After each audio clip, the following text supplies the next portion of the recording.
কিছু এসে যায় না। না না না, তোমার তো কিছু যায় আসবে না, যাই তো আসলে আমার। আরে ইলেকশনটা বন্ধ হয়ে যাবে অথচ না, অপোনেন্ট পার্টি ছড়া বের করবে, ছড়া। এখন এখন আর তুমি ইলেকশন হলে আর না হলে তাতে কি এসে যায়? দেখো তো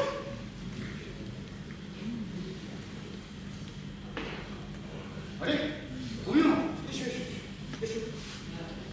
আরে তুই হঠাৎ করে চলে গেলে, আমার চিন্তা করছিলাম। এসো এসো। আরে হে রে বাবা আমিও, আমরা তো ভাবলাম তুমি আজ আর আসবে না। আমি তো আপনাদের জন্যই ফিরে এলাম। তার মানে আচ্ছা, ওই ইন্সপেক্টরটা কখন গেল? এই কিছুক্ষণ আগে কাউকে ছেড়ে কথা বলেন, সবাইকে শেষ করে দিয়ে গেছে।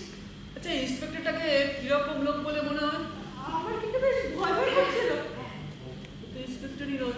তার মানে মানে ও তো ইন্সপেক্টরই নয়। আরে বলছোটা কি, জানলেই বাবা, আমি তো এখান থেকে বাইরে যাচ্ছি বলে বাইরে বেরিয়ে সেখানে গিয়ে জানতে পারলাম যে আমার ওই একটা থানা দিয়ে গেছিল, থানা গিয়ে জানতে পারলাম যে ও কোনো ইন্সপেক্টরই নয়, এর নামে কেউ নেই। তার মানে এইসব কথা কিছু বলবি তো?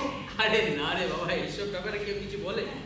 অবশ্য আমার চেনা জানা ছিল একজন অফিসার, তাকে আমি বললাম যে আমার এক বন্ধুর এখানে ট্রান্সফার করার কথা আছে, এসিপির সাথে জানতে আমি প্রথমে এসেছি। দেখুন, আমার একটা ইনফরমেশনের দরকার ছিল। আজ বিকেলে কার্বলিক অ্যাসিড খেয়ে কোনো সুইসাইড কেস আপনাদের কোনো এসেছে একটু বলতে পারেন? আমি হোল্ড করছি।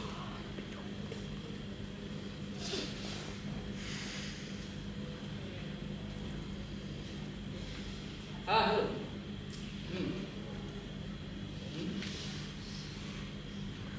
ও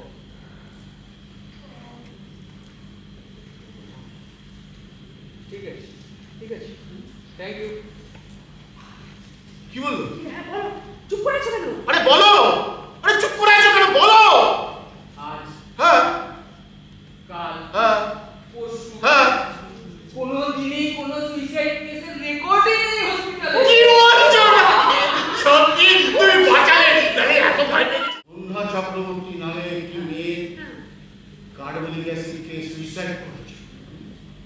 পদ্মনগর থানা থেকে একজন সাব ইন্সপেক্টর আসছেন আমাদের বাড়িতে এনকোয়ারি করার জন্য।